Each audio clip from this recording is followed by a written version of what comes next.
ये छोटा बच्चा जिसकी इच्छा है टॉफ़ी की, चॉकलेट मिल जाए, हम इसको दे देते हैं। एक भी मिल जाए तो भी ये संतुष्ट हो जाता, लेकिन हमने 3 दे दी।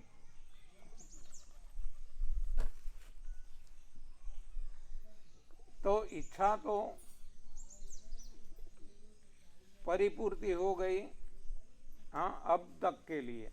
बाद में दूसरी इच्छा भी होगी, लेकिन ये अब 3 जो मिली तो इसमें वो आसक्त हो जाता है। वो क्या मानने लगता है कि ये टॉफ़ी मेरी है।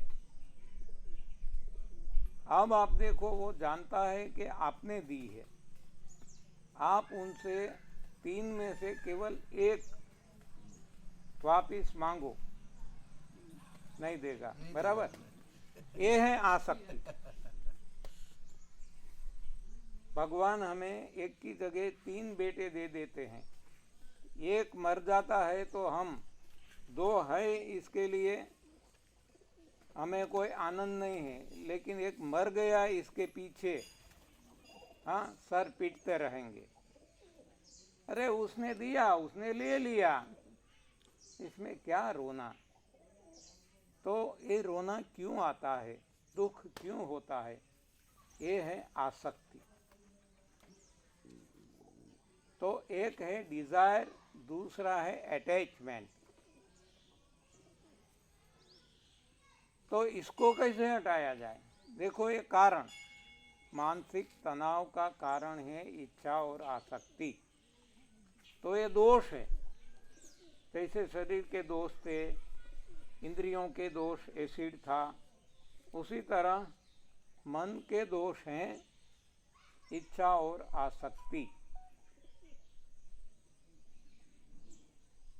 तो शरीर के दोषों को तो हमने एनिमा लेकर लंघन करके क्लींसिंग जूस पीकर हटा दिया और शरीर ठीक हो गया।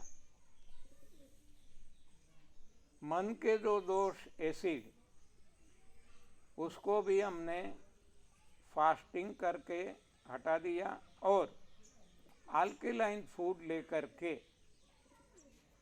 फिर से एसिड ना हो और नितांत हम सशक्त रहे, ऐसा हमने कर लिया। अब मन का दोष हमने देख लिया, इच्छा और आसक्ति। तो इसको कैसे हटा सकते हैं?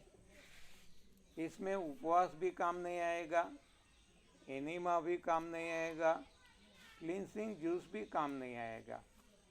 लेकिन एक दूसरे प्रकार का एनिमा है, हाँ, और वो है जो हमने इकट्ठा किया है।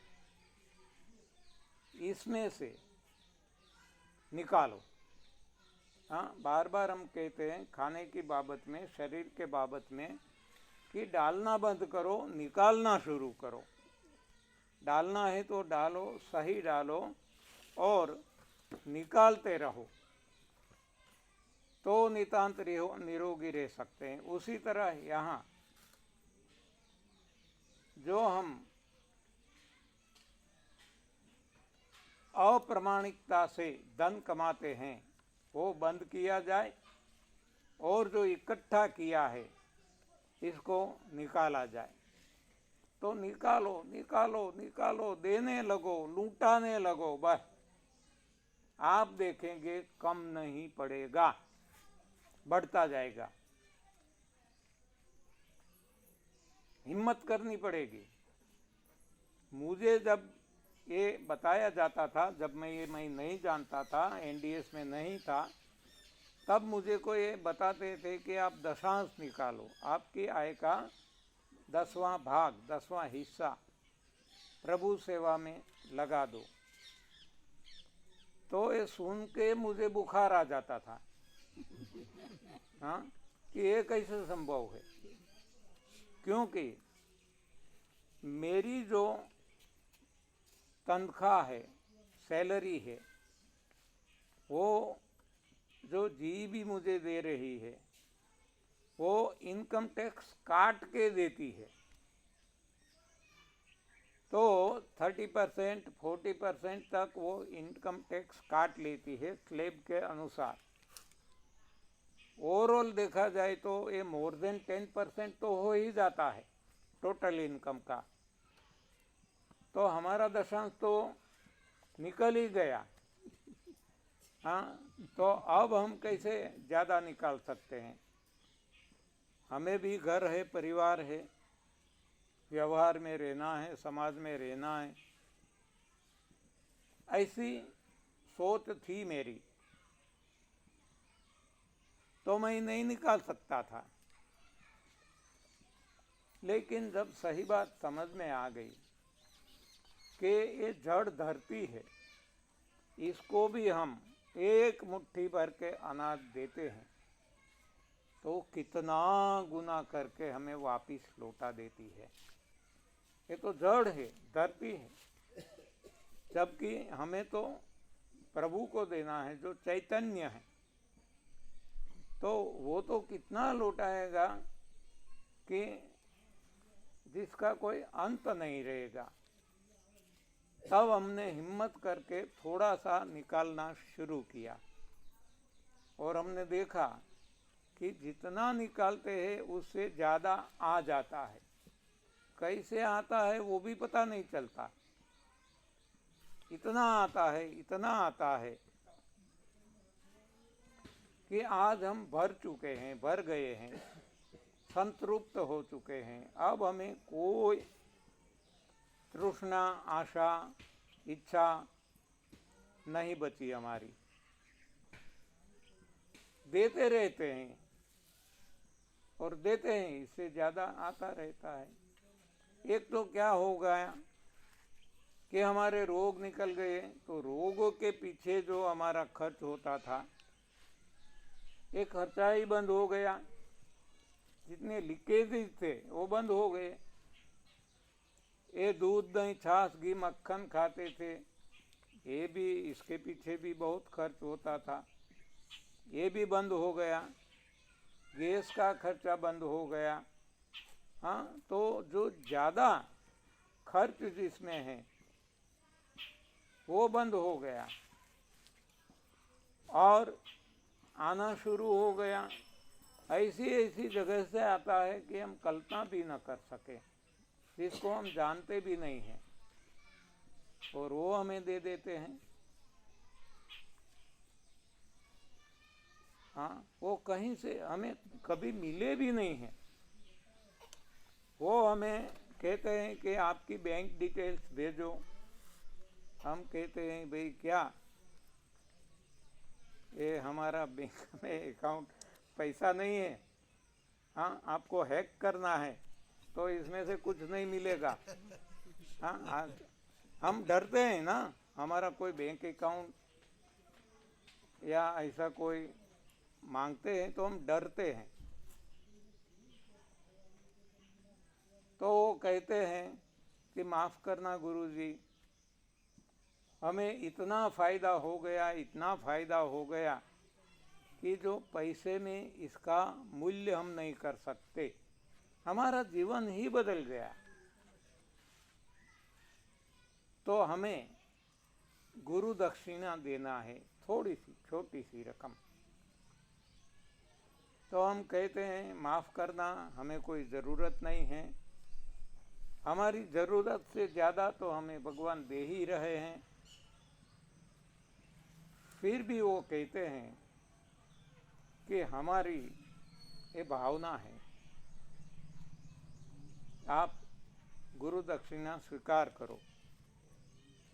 तब हम कहते हैं कोई बात नहीं, ये हमारा बैंक डिटेल से आप भेज सकते हैं, मुझे ज़रूरत नहीं है, लेकिन अंदर बैठा भगवान जिसने आपको प्रेरणा दी वो ही मुझे प्रेरणा देंगे, वहाँ मैं इसका खर्च करूँगा।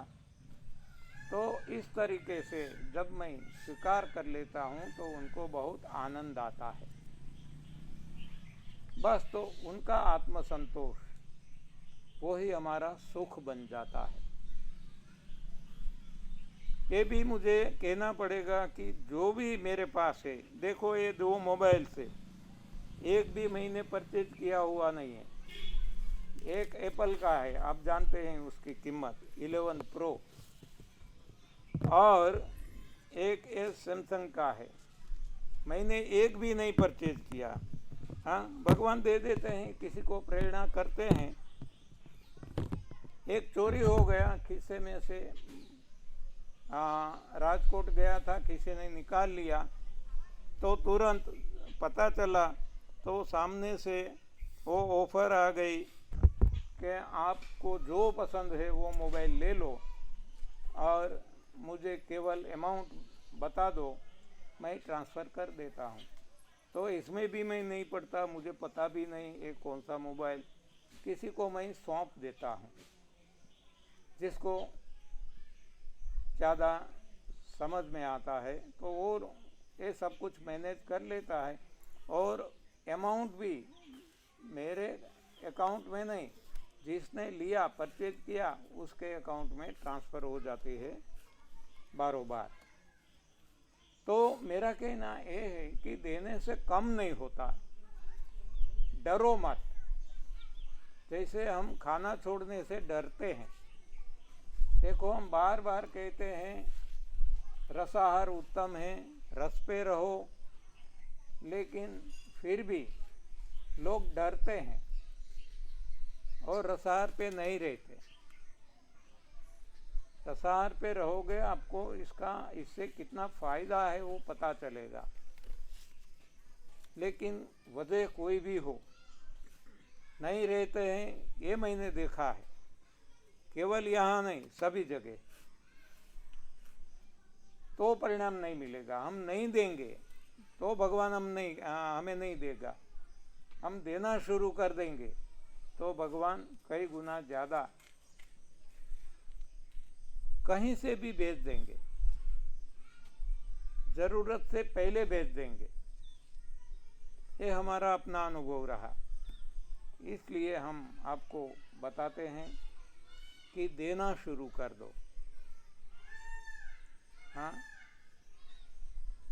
तो यहाँ उल्टा मत समझना, वहाँ खाना हम कहते थे खाना, यहाँ देना यानी देना, ऐसा मत समझना।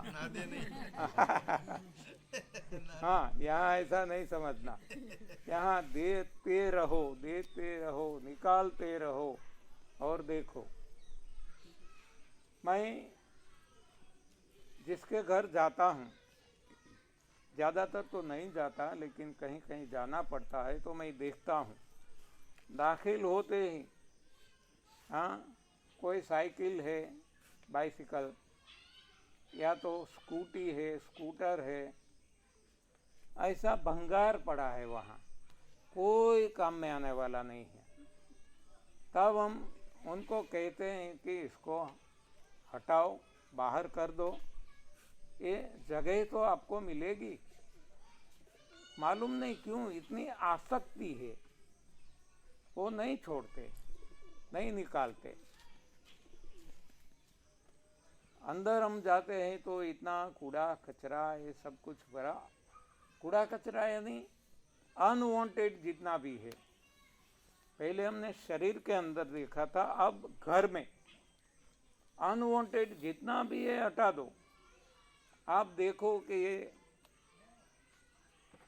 2 साल में उपयोग हुआ है, 2 साल में नहीं उपयोग हुआ है, तो अब कभी उपयोग होने वाला नहीं है, हटा दो। सबसे पहले घर में जाके अलमारी खोल दो, देखो कि ये हमारे कपड़े हैं, कब से हमने नहीं पहने हैं, 2 साल से ज़्यादा पुराने हैं, हटा दो। हाँ, दे दो। किसको दे? तो काम वाले को नहीं देना, क्योंकि आपकी आसक्ति नहीं हटेगी। आप उनके वॉचमैन बन जाएंगे कि जो मैंने दिया उसने पहना या नहीं पहना, या बेच दिया। हाँ, इसमें आप फंस जाएंगे। देखो, एक एग्जाम्पल किसी ने दिया है, बहुत अच्छा है, कि बहुत सारे लोग हैं जो सेवाभावी होते हैं, सेवा करते हैं। तो ठंड की मौसम में एक कोई थे सेवाभावी, वो निकल पड़े ब्लैंकेट लेके। एक कोई ऐसा विरक्त था, साधु था, वो आग जला के अपनी ठंड उड़ा रहा था। उसने गाड़ी रोकी, कंबल दिया बहुत अच्छा, और ये तो विरक्त था, इसको तो कोई ज़रूरत नहीं थी, तो उसने क्या किया, जलती आग में डाल दिया। तो उसको गुस्सा आ गया, ये क्या किया, हमने आपकी ठंड हटाने के लिए, आपके शरीर को ढांकने के लिए दिया है और आपने आग में फेंक दिया। वो कहते हैं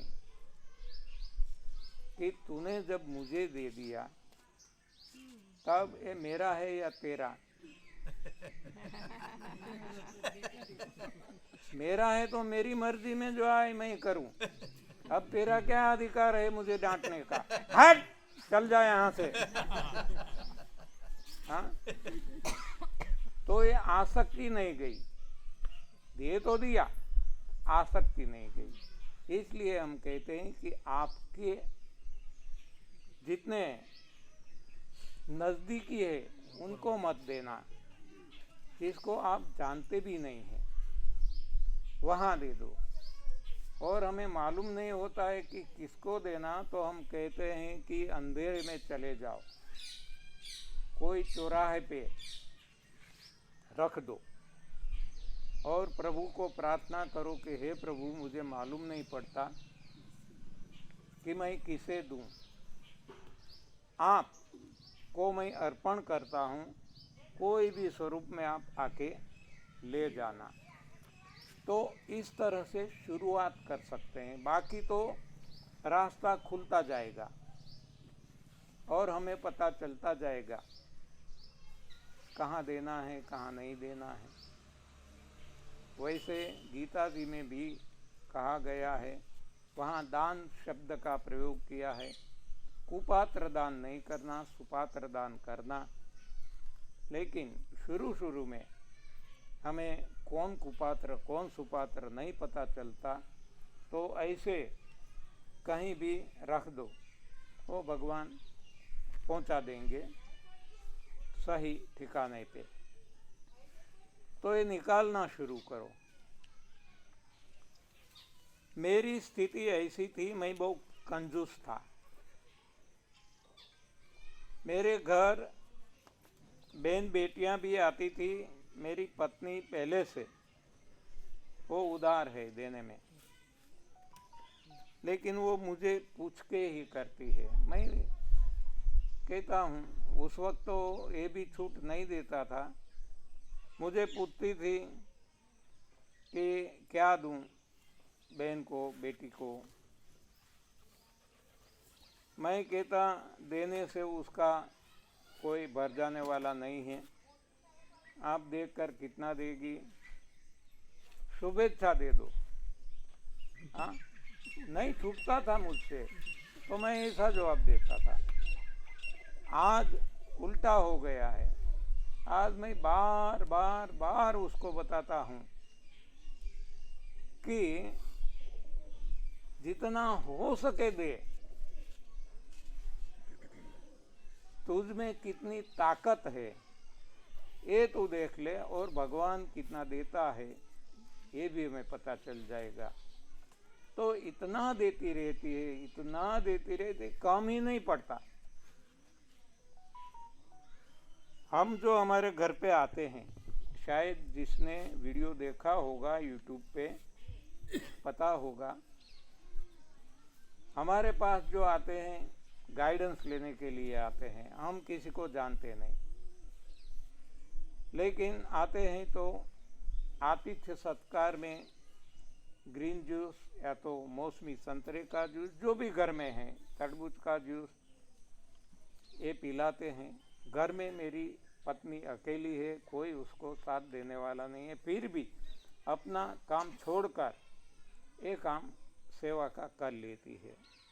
इतना ही नहीं, यदि खाने का वक्त हो गया तो हमारे साथ उनको भोजन भी करवाते हैं। एक करोड़पति भी हो या तो गरीब हो, वो हम नहीं देखते। हमारे अतिथि जो है हमारे भगवान हैं। अब जब जाते हैं तो हमारी जितनी कैपेसिटी, इसके अनुसार हम कुछ भेंट करते हैं। तो लास्ट टाइम हमने निश्चय किया कि हम वॉल क्लॉक देंगे, जो भी आएंगे वॉल क्लॉक। ज़्यादा भी पड़ जाए तो कोई बात नहीं, ज़्यादा कमरे होते हैं तो वहाँ लगा सकते हैं। तो हमने वॉल क्लॉक का ऑर्डर दिया 100 पीस का। तो वहाँ से जवाब आया कि ये जो पैकिंग होता है ये 60 पीसीज का होता है, तो आपको या तो 60 लेना पड़ेगा या तो 120। तो मैंने बताया वैसे 100 तो हमारी ज़रूरत है, 120 भेज दो। ये भेज दिया, आ गया। हमने बताया इसमें तो बिल नहीं आया, आप व्हाट्सएप की कर दीजिए या कुरियर से भेज दीजिए और बैंक डिटेल दीजिए, मैं आपके अकाउंट में ट्रांसफ़र कर देता हूँ जो भी अमाउंट है। तो उन्होंने बताया कि ये जितनी कीमत होती है इससे 2 गुना तो हमें मिल गया, अब हमें कुछ नहीं चाहिए, आपका पेमेंट मिल गया, भगवान ने कर दिया। हाँ, ऐसा होता है। हाँ, ये तो केवल एक एग्जाम्पल दिया, बार बार ऐसा होता है। जो मैं मोबाइल की बात की, कपड़े जितने भी मैं यहाँ पहनता हूँ एक भी मेरा खरीदा हुआ नहीं है, एक भी। हाँ, वो प्रेम से लोग देते हैं, मुझे पहनने पड़ते हैं। मैं तो मना भी करता हूँ। कोई शूटिंग देते हैं, मेरी पत्नी को मैं कहता हूँ कि किसी को दे दे, हम कितना इकट्ठा करेंगे। तो वो कहती है कि जो भाव से दिया है तो हम किसी को नहीं दे सकते। हाँ, भाव से दिया है तो नहीं दे सकते। तो वो एक बार भी कम से कम पहन के बाद में दे देना। तो इस तरह हम ये नए नए कपड़े देते ही रहते हैं और नए नए आते रहते हैं। तो सभी में ऐसा होता है। एक बार मेरे पास टैबलेट, आईपैड कहते हैं ना, एप्पल का आया यूएसए से। तो हमारे घर में किराए पे रहते थे एक बैंक मैनेजर, उसकी छोटी सी लड़की थी। तो वो बार बार मुझे बताते थे कि जब भी आप इसको बेचना चाहते हैं, देना चाहते हैं तो मुझे देना, मुझे बहुत पसंद है, मेरी छोटी लड़की के लिए मुझे ये लेना है। मैंने उनको बताया कि ये भेंट में आया है, गिफ्ट में आया है, तो मैं बेच नहीं सकता। फिर भी उनको इतना पसंद आ गया था, 3 बार उन्होंने ये दोहराया कि आप मुझे ही देना, कीमत जितनी भी है मैं आपको पे कर दूंगा। और वो ईमानदार आदमी है। तो बाद में जब ये लड़की की बर्थडे आई तो मैंने एक गिफ्ट कर दिया। तो हस्बैंड वाइफ दोनों चकित रह गए, ये क्या करते हैं गिफ्ट में है, ये जन्मदिन के गिफ्ट में ऐसा, और हमारा कोई रिश्ता नहीं है। हमने बताया कि आपका दिल राजी हो, बस इतना ही हम चाहते हैं। गिफ्ट में आया है, गिफ्ट में देते हैं, मैंने तो एक भी पैसा खर्च नहीं किया। तो इस तरह से चलता रहता है। लैपटॉप भी आता है, दे देते हैं, मेरे पास में ही कुछ नहीं रखता, आता है जिसके भाग में है, भगवान जब प्रेरणा करते हैं तो दे देता हूँ। तो ये मेरा जो अनुभव है मैं आपके समक्ष शेयर कर रहा हूँ कि कम नहीं पड़ जाएगा, आप देने की हिम्मत करो, बस आपको अवश्य मिलेगा। भगवान पे भरोसा रखो, और मिलेगा ऐसी भावना से भी नहीं देना, तो भी दुखी हो जाएंगे। हाँ, भगवान कसौटी भी करते हैं ना। हाँ, नहीं तो हम देखते रहेंगे कि हमने इतना दिया अभी तक आया नहीं। हाँ, तो ये प्रभु सेवा है, सेवा में रिटर्न नहीं है। सेवा में केवल एक मार्गीय कहते हैं ना, वन वे, देना ही है, देना ही है, देना ही है। तो ये देने से हमारा अनुभव है कि हमारी इच्छाएं भी समाप्त हो गई और आसक्ति भी छूट गई। आज न कोई इच्छा होती है, न खाने की, न पीने की, न पहनने की, न कोई और चीज़ों की, न इच्छा न आसक्ति। तो इसमें जीने का मजा आता है। इच्छा और आसक्ति वाला जीवन ये बार बार सुख कम दुख ज़्यादा देता है। हमें चाहिए आनंद, अखंडानंद, निजानंद, सहजानंद, प्रेमानंद, मुक्तानंद। हाँ, ऐसा आनंद हमें चाहिए, और ये आनंद तभी मिलेगा जब हम देना सीख जाएंगे। तो ये तीन बातें हो गई। एक है शरीर का सुख, निरोगी काया, जो दोषों से ये भरा हुआ शरीर रोगिष्ठ है, ये दोषों को निकाल दे, मल को हटा दे, तो शरीर साफ सुथरा होने से, शरीर स्वच्छ होने से स्वस्थ हो जाता है। दूसरा हमने देखा हमारी इंद्रियां कमज़ोर हो चुकी है एसिड की वजह से, तो एसिड को हटा दें तो इंद्रियों में अपने आप शक्ति जागृत हो जाती है। अब मन में हम दुखी रहते हैं, अशांत रहते हैं, टेंशन से भरे रहते हैं, तनाव से भरे, इस हिसाब से दुखी रहते हैं। तो अब देना शुरू कर दे तो ये तनाव भी हट जाएगा और डिप्रेशन कभी नहीं आएगा। अब आगे देखते हैं, जो हमारी बुद्धि है, ये शरीर की बात हो गई, बॉडी, ये इंद्रियों की, सेंसेस की बात हो गई, ये मन की, माइंड की बात हो गई। अब बुद्धि, इंटेलेक्ट, बुद्धि की बात करते हैं। तो बुद्धि में अज्ञान भरा पड़ा है।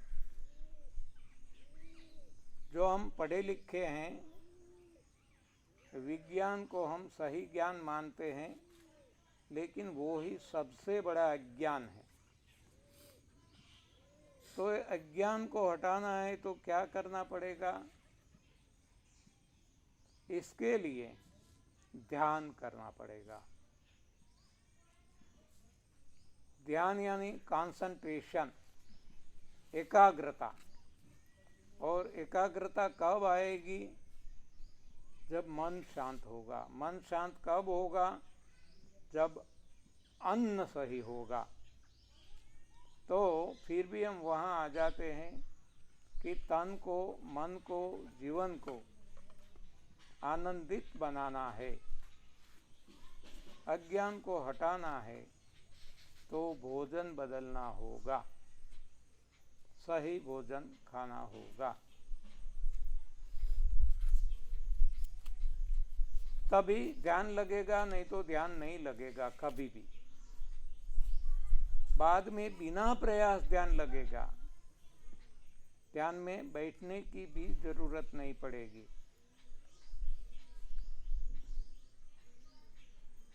तो इस शरीर की बात, इंद्रियों की बात, मन की बात, बुद्धि की बात, अब है चित्त, अहम चित्त।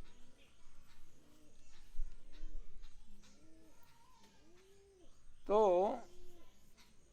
चित्त में अहम, ईगो भरा है, इसको कैसे हटाएं? ईगो को हटाने के लिए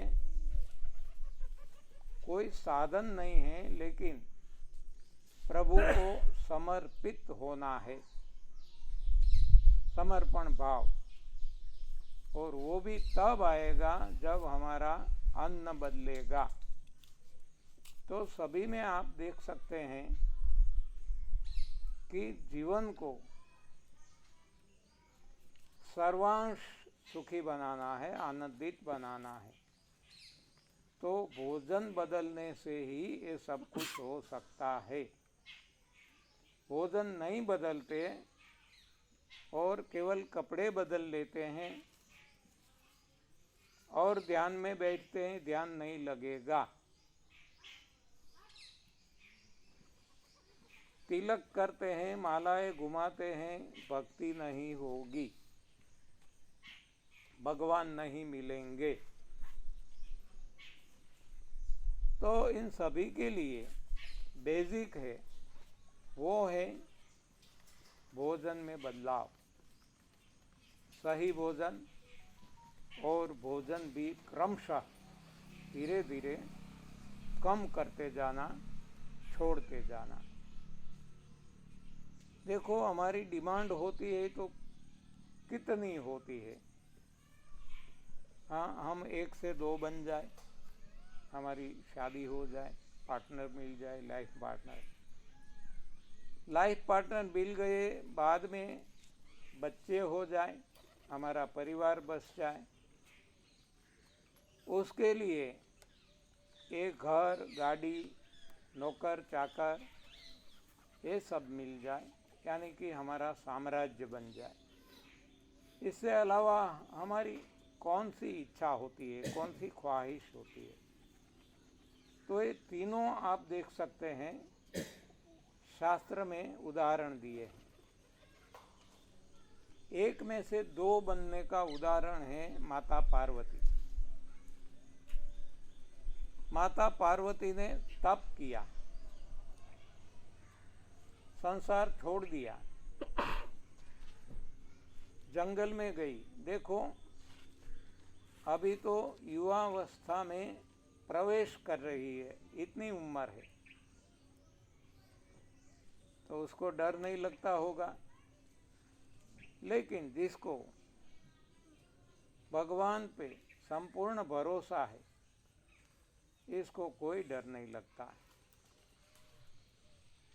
तो माता पार्वती ने जंगल में जाके तप किया, जैसा मनु शत्रुपा ने किया। एक के बाद एक भारी से हल्के भोजन तक वो छोड़ते छोड़ते आने लगी,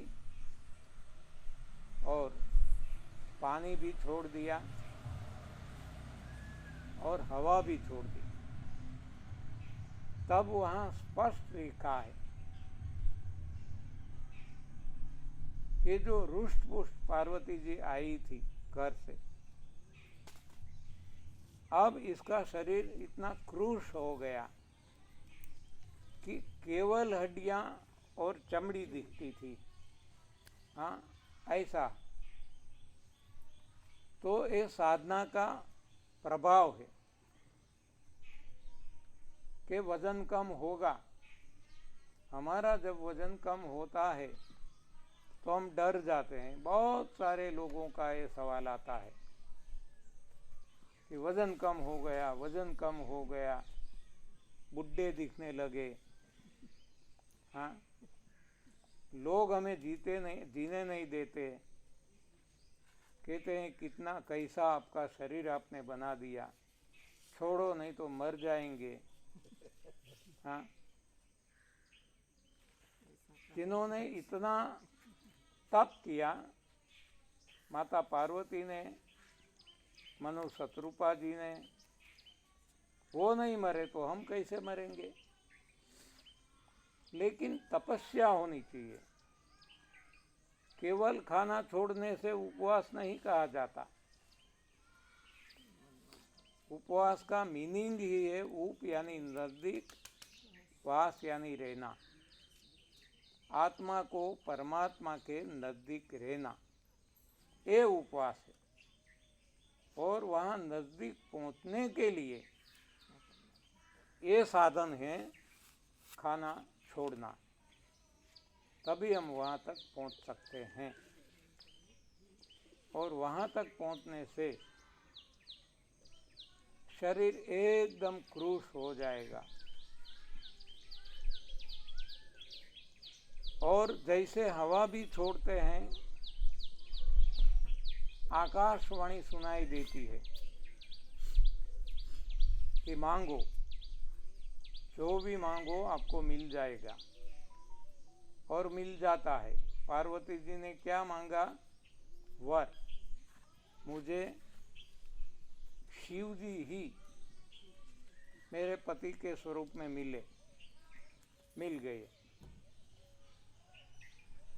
मनु शत्रुपा जी ने क्या मांगा? उनके पास संतान तो थे, लेकिन और अब तो बुढ़े हो गए थे, वो सम्राट भी थे खुद। लेकिन जब प्रभु प्रसन्न हुए तब क्या मांगा कि हमें आपके जैसा संतान हो। तो भगवान कहते हैं मेरे जैसा तो मैं कहाँ ढूंढने जाऊंगा, मैं खुद हाँ आपकी गोद में आ जाऊंगा और जन्म लूंगा आपके घर। तो अगले जन्म में दशरथ और माता कौशल्या, मनु और शत्रुपा जी बनते हैं और उनके घर भगवान राम जन्म लेते हैं। तो इस तरह हमारी जो भी इच्छा है वो प्रभु पूर्ण करते हैं। अब एक छोटा बालक ध्रुव जी, उसकी क्या ख्वाहिश थी? आप सभी को पता होगा कि ध्रुव जी जब छोटे थे, 5 साल के, पिता की गोद में बैठने को गए तो अपनी अपर माँ, उसने अपमान कर दिया कि तुझे मेरी गोद से जन्म लेना होगा, तभी तू वहाँ बैठ सकेगा। उसको बहुत बुरा लगा, अपमान लगा। तो 5 साल की उम्र में ये सब कुछ संसार छोड़ के जंगल में चला गया और वहाँ तपस्या की, जैसे मनु शत्रुपा ने की, जैसे माता पार्वती ने की, उसी तरह। और जब हवा भी छोड़ दी तब आकाशवाणी सुनाई देने लगी, मांग मांग, आप जो भी मांगेंगे आपको मिल जाएगा। तो अब ध्रुव जी क्या मांगते हैं कि मुझे वही राज्य चाहिए जहाँ मेरा अपमान हुआ, ये राजगद्दी मुझे मिले। और मिल गई। यानी कि हमारी सारी इच्छाएं या तो 1 से 2 होना, 2 से 3 होना और साम्राज्य होना, ये सब कुछ भगवान हमें दे देते हैं। भगवान पे भरोसा है और हम तपस्या करते हैं। तो इस तरीके से हमने देखा कि शरीर को शुद्ध करने से शरीर के रोग जाते हैं, इंद्रियों को शुद्ध करने से इंद्रियों के रोग जाते हैं, मन को शुद्ध करने से मन के रोग जाते हैं, बुद्धि को शुद्ध करने से बुद्धि के रोग जाते हैं, आत्मा को शुद्ध करने से आत्मा के रोग हटते हैं।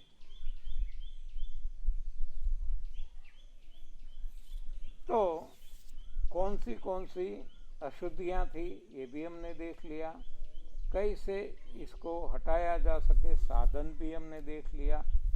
अब हमें खुद पे प्रयोग करना है। आज तक हमने क्या किया? देखो, रोगों को हटाने के लिए क्या किया? दवाइयाँ ली। हाँ, दवाइयाँ मतलब जो भी हमने किया, पानीपति, शिवाम्बु थेरेपी, एलोपैथिक दवाइयाँ, आयुर्वेदिक दवाइयाँ, होम्योपैथिक दवाइयाँ, योगासन, प्राणायाम, व्यायाम, नाना प्रकार का जो भी रोगों को हटाने के लिए हमने किया, इसको हम कहेंगे दवाइयाँ, जिससे रोग नहीं हटे। तो अब हम कह सकते हैं कि दवाइयों से स्वास्थ्य नहीं है। हाँ, दवाइयों से स्वास्थ्य नहीं है। रोग दब जाते हैं, स्वास्थ्य नहीं मिलता। अब कमजोरी, इंद्रियों की कमजोरी, ये हटाने के लिए हमने क्या किया? ज़्यादा कैलोरीफिक वैल्यू वाला भोजन खाया कि भोजन खाएंगे तो हमारी कमजोरी हट जाएगी। और हमने क्या देखा कि कमजोरी बढ़ती गई। तो भोजन में शक्ति नहीं है, ये दूसरा। दवाई में स्वास्थ्य नहीं है, भोजन में शक्ति नहीं है। अब तीसरा, मेंटल टेंशन हटाने के लिए हमने क्या किया?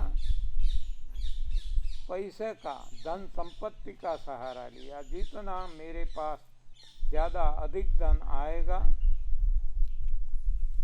मैं आनंद में रहूँगा। लेकिन जितना ज़्यादा धन आता जाता है तो साथ में चिंताएं भी बढ़ती जाती है।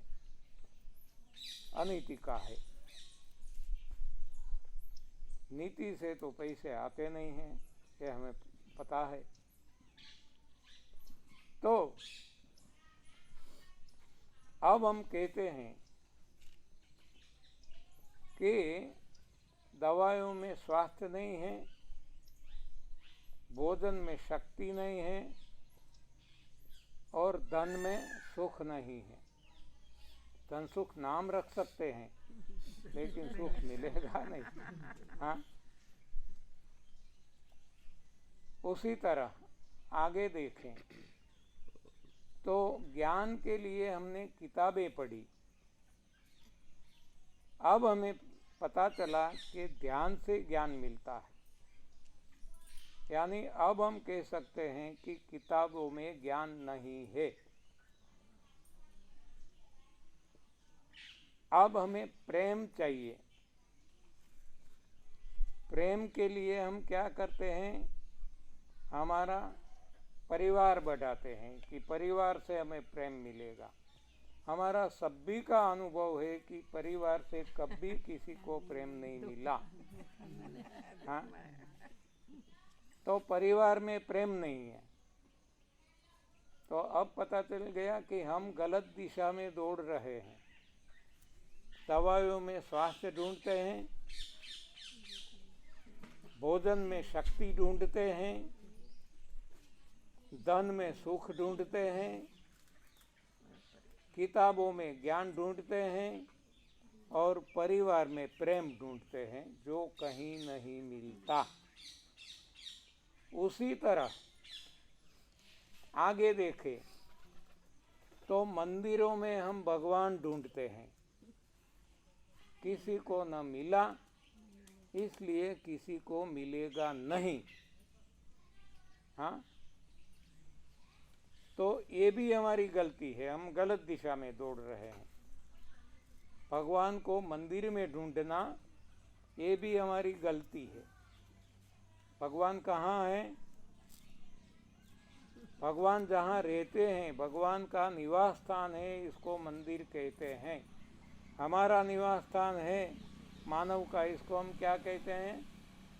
बिल्डिंग, मकान, बराबर। तो भगवान का रहने का स्थान है, इसको हम मंदिर, मस्जिद, गुरुद्वारा, चर्च ये सब कहते हैं। तो भगवान कहाँ रहते हैं? विदिन, हमारे अंदर। भगवान खुद अपने मुंह से कहते हैं कि अहम वैश्वानरो भूत्वा प्राणिनाम देहम आश्रितः। गीता जी में कहा गया है, रामचरितमानस में कहा गया है कि प्रकृति पार प्रभु सब उर्वासी। हाँ, उर यानी देह, शरीर। तो हर किसी के शरीर में वास करते हैं भगवान। तो अब सही मंदिर कौन सा है?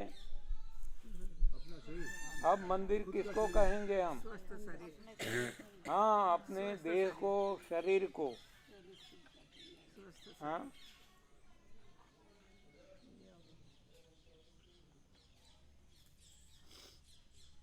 देह कहो, शरीर कहो, ऊर कहो, जो भी नाम दे दो, बात एक ही है। तो शरीर में भगवान का वास है। तो भगवान कौन है? स्वास्थ्य, शक्ति, आनंद, ज्ञान, प्रेम और अन्य जो भी सुख हमें चाहिए, वो सुखों का दाता ये भगवान है। देखो, ये सारे सुख बाजार में कहीं भी नहीं मिलेगा, कितना भी खर्च करेंगे, वो बाजार में बिकने की चीज नहीं है। स्वास्थ्य, शक्ति, आनंद, ज्ञान, प्रेम और कोई भी सुख वो दुकानों में नहीं बिकता।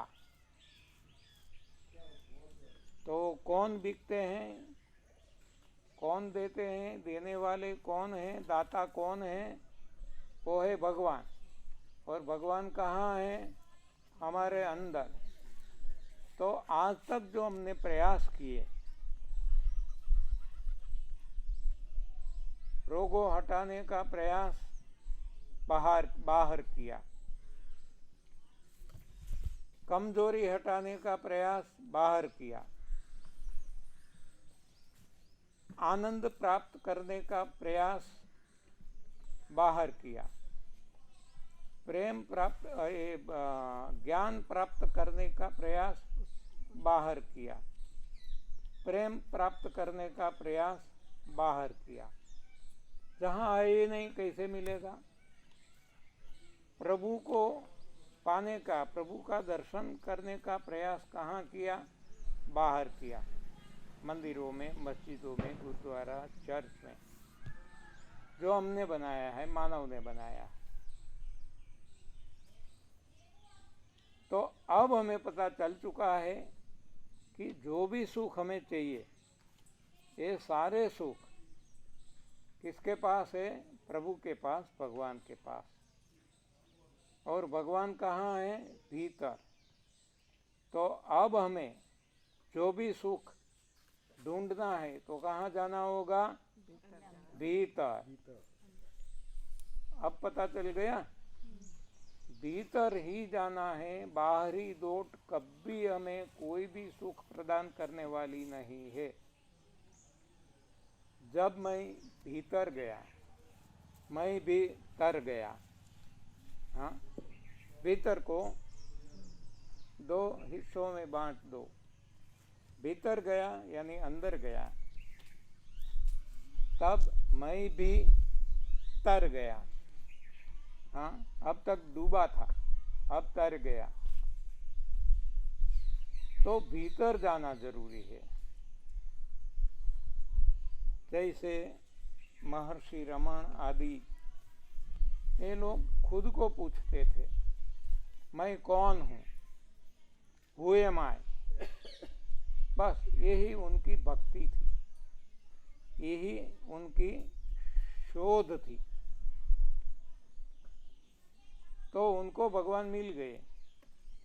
जबकि हम घंटे बजाते हैं, मंदिर में जाके तिलक करते हैं, मालाएं घुमाते हैं, वस्त्र परिधान बदल लेते हैं, लेकिन किसी को भगवान मिले नहीं।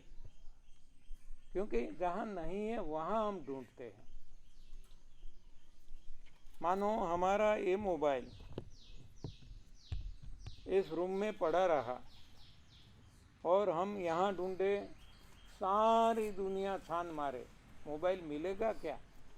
नहीं मिलेगा, क्योंकि जहाँ है वहाँ ढूंढने से मिलता है। तो ये भीतर जाना पड़ेगा, रूम में जाना पड़ेगा, तो मिल जाएगा। लेकिन आज तक हम गलत दिशा में दौड़ते रहे और हमें कुछ भी नहीं मिला, और फिर भी हमने कभी कुछ सोचा भी नहीं कि क्यों नहीं मिलता। सही दिशा है तो मिलना चाहिए। तो ये तभी मिल सकता है कि जब भी हम सही दिशा में प्रयास करते हैं। तो अभी देखो, श्वास है वो भी भीतर है, क्योंकि भगवान भीतर है, भगवान ही स्वास्थ्य प्रदान करते हैं। शक्ति भी भीतर है, आनंद भी भीतर है, ज्ञान भी भीतर है, प्रेम भी भीतर है, सब कुछ भीतर है, क्योंकि भगवान भीतर है। भगवान इसका रखने वाला है और भगवान ही ये देने वाला है। तो जब हमें ये सारे सुख चाहिए तो हमें भगवान के पास जाना होगा, यानी कि भीतर जाना होगा। बाहरी दौड़ से हमें कुछ भी न मिला है, न मिलने वाला है। ज़्यादा समय मैंने आपका ले लिया, हाँ 12 बज गए पता भी नहीं चला। तो अब आफ्टरनून 4:30 बजे रखना है, 5 बजे, जो आप कहो।